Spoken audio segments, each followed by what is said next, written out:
ओम श्री गणेशाय नमः। श्री जानकी वल्लभ विजयते बालकांड को आगे बढ़ाते हुए दोहा नंबर 252 के आगे। ओ रघुवंश नहीं महु जह को होई, तेहि समाज अस कहै न कोई। राम सिया राम जय जय राम। राम सिया राम जय जय राम। कही जनक जसी अनुचित बानी, विद्यमान रघुकुल मनि जानी। राम सिया राम जय जय राम। राम सिया राम जय जय राम। अर्थात रघुवंशियों में कोई भी जहाँ होता है उस समाज में ऐसे वचन कोई नहीं कहता जैसे अनुचित वचन रघुकुल शिरोमणि श्री राम जी को उपस्थित जानते हुए भी जनक जी ने कहे हैं। हे सूर्यकुल रूपी कमल के सूर्य, सुनिए, मैं स्वभाव ही से कहता हूँ, कुछ अभिमान करके नहीं। यदि आपकी आज्ञा पाऊँ तो मैं ब्रह्मांड को गेंद की तरह उठा लूँ और उसे कच्चे घड़े की तरह फोड़ डालूँ। मैं सुमेरु पर्वत को मूली की तरह तोड़ सकता हूँ। हे भगवान, आपके प्रताप की महिमा से यह बेचारा पुराना धनुष तो कौन चीज़ है। ऐसा जानकर हे नाथ, आज्ञा हो तो कुछ खेल करूँ। उसे भी देखिए। धनुष को कमल की डंडी की तरह चढ़ाकर उसे 100 योजन तक दौड़ा लिए चला जाऊं। तोरों छत्रक दंड जिमी तव प्रताप बलनाथ, जो ना करों प्रभु पद शपथ करना धरों धनु भाथ। सियापति राम जय जय राम। मेरे प्रभु राम जय जय राम। हे नाथ, आपके प्रताप के बल से धनुष को बरसाती छत्ते की तरह तोड़ दूं। यदि ऐसा न करूं तो प्रभु के चरणों की शपथ है, फिर मैं धनुष और तरकस को कभी हाथ में भी न लूंगा। ज्यों ही लक्ष्मण जी क्रोध भरे वचन बोले कि पृथ्वी डगमगा उठी और दिशाओं के हाथी कांप गए। सभी लोग और सब राजा डर गए। सीता जी के हृदय में हर्ष हुआ और जनक जी सकुचा गए। गुरु विश्वामित्र जी, श्री रघुनाथ जी और सब मुनि मन में प्रसन्न हुए और बार बार पुलकित होने लगे। श्री रामचंद्र जी ने इशारे से लक्ष्मण को मना किया और प्रेम सहित अपने पास बैठा लिया। विश्वामित्र जी की शुभ समय जानकर अत्यंत प्रेम भरी वाणी बोले, हे राम, उठो, शिवजी का धनुष तोड़ो और हे तात, जनक का संताप मिटाओ। गुरु के वचन सुनकर श्री राम जी ने चरणों में सिर नवाया। उनके मन में न हर्ष हुआ न विषाद, और वे अपनी खड़े होने की शान से जवान सिंह को भी लजाते हुए सहज स्वभाव से ही उठ खड़े हुए। उदित उदय गिरि मंच पर रघुबर बाल पतंग, बिकसे संत सरोज सब हर्ष लोचन भृंग। सियापति राम जय जय राम। मेरे प्रभु राम जय जय राम। अर्थात मंच रूपी उद्याचल पर रघुनाथ जी रूपी बाल सूर्य के उदय होते ही सब संत रूपी कमल खिल उठे और नेत्र रूपी भौरे हर्षित हो गए। राजाओं की आशा रूपी रात्रि नष्ट हो गई। उनके वचन रूपी तारों के समूह का चमकना बंद हो गया। वे मौन हो गए। अभिमानी राजा रूपी कुमुद संकुचित हो गए और कपटी राजा रूपी उल्लू छिप गए। मुनि और देवता रूपी चकवे शोक रहित हो गए। वे फूल बरसाकर अपनी सेवा प्रकट कर रहे हैं। प्रेम सहित गुरु के चरणों की वंदना करके श्री रामचंद्र जी ने मुनियों से आज्ञा मांगी। समस्त जगत के स्वामी श्री राम जी सुंदर मतवाले श्रेष्ठ हाथी की सी चाल से स्वाभाविक ही चले। श्री रामचंद्र जी के चलते ही नगर भर के सब स्त्री पुरुष सुखी हो गए और उनके शरीर रोमांच से भर गए। उन्होंने पितर और देवताओं की वंदना करके अपने पुण्यों का स्मरण किया।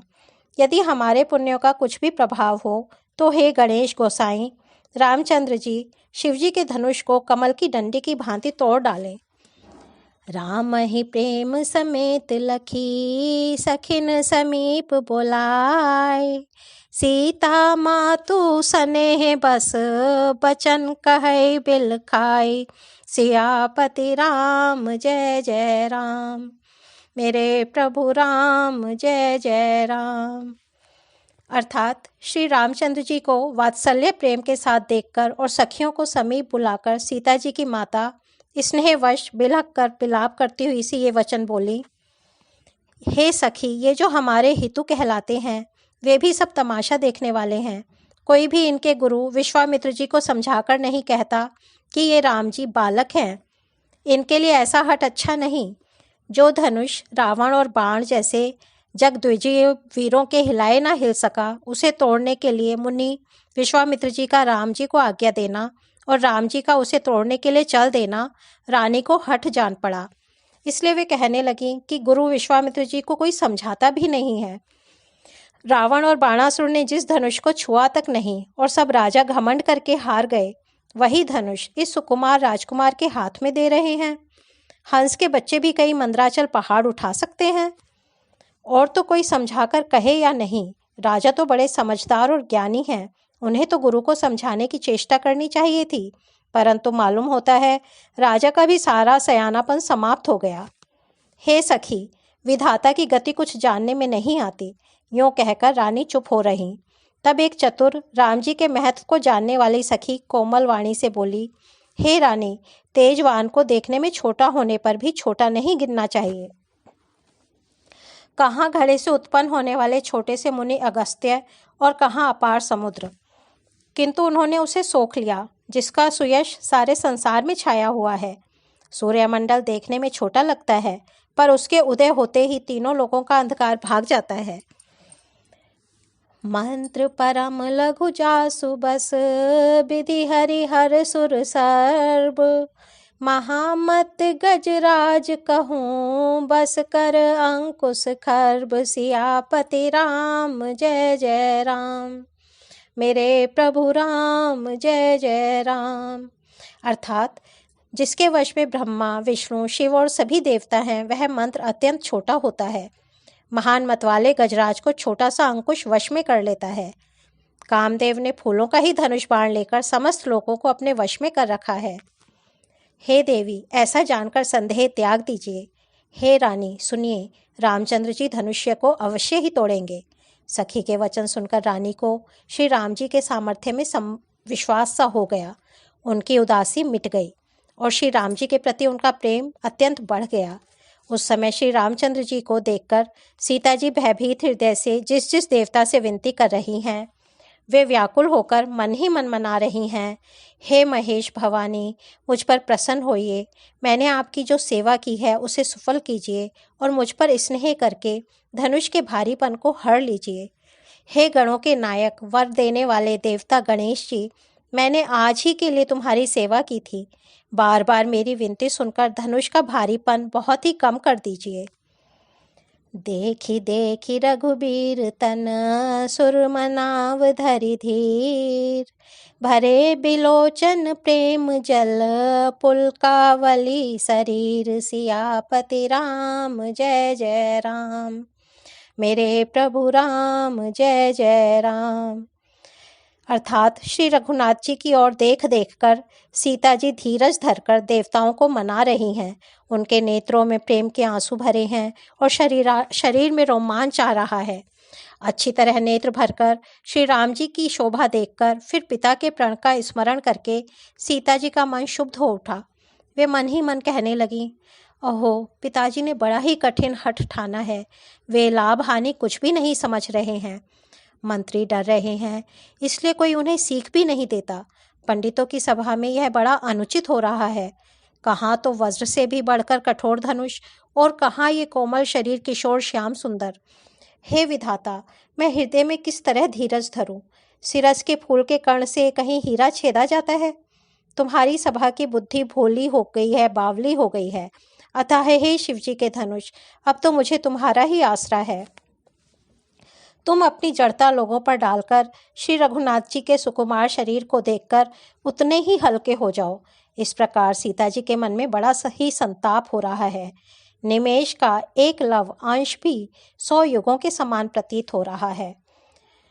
प्रभु ही चितई पुनि चितव मही, राजत लोचन लोल, खेलत मनसिज मीन जुग जनु बिधु मंडल डोल सियापति राम जय जय राम। मेरे प्रभु राम जय जय राम। अर्थात प्रभु श्री रामचंद्र जी को देखकर फिर पृथ्वी की ओर देखती हुई सीता जी के चंचल नेत्र इस प्रकार शोभित हो रहे हैं मानो चंद्रमंडल रूपी डोल में कामदेव की दो मछलियां खेल रही हों। सीता जी की वाणी रूपी भ्रमरी को उनके मुख रूपी कमल ने रोक रखा है। लाज रूपी रात्रि को देखकर वह प्रकट नहीं हो रही। नेत्रों का जल नेत्रों के कोने से रह जाता है, जैसे बड़े भारी कंजूस का सोना कोने में ही गड़ा रह जाता है। अपनी बढ़ी हुई व्याकुलता को जानकर सीता जी सकुचा गईं और धीरज धरकर हृदय में विश्वास ले आईं कि यदि तन मन और वचन से मेरा प्रण सच्चा है और श्री रघुनाथ जी के चरण कमलों में मेरा चित्त वास्तव में अनुरक्त है, तो सबके हृदय में निवास करने वाले भगवान मुझे रघुश्रेष्ठ श्री रामचंद्र जी की दासी अवश्य बनाएंगे। जिसका जिस पर सच्चा स्नेह होता है वह उसे मिलता ही है, इसमें कुछ भी संदेह नहीं है। प्रभु की ओर देखकर सीता जी ने शरीर के द्वारा प्रेम ठान लिया, अर्थात यह निश्चय कर लिया कि यह शरीर इन्हीं का होकर रहेगा या रहेगा ही नहीं। कृपा निधान श्री राम जी सब जान गए। उन्होंने सीता जी को देखकर धनुष की ओर कैसे ताका, जैसे गरुण जी छोटे से सांप की ओर देखते हैं।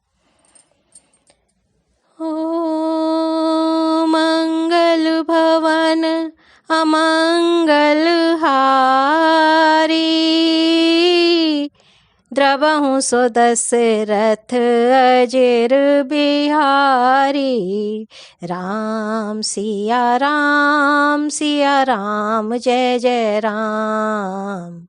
राम सिया राम जय जय राम। बालकांड को आज यहीं विराम देते हैं, इसके आगे कल बढ़ेंगे। धन्यवाद।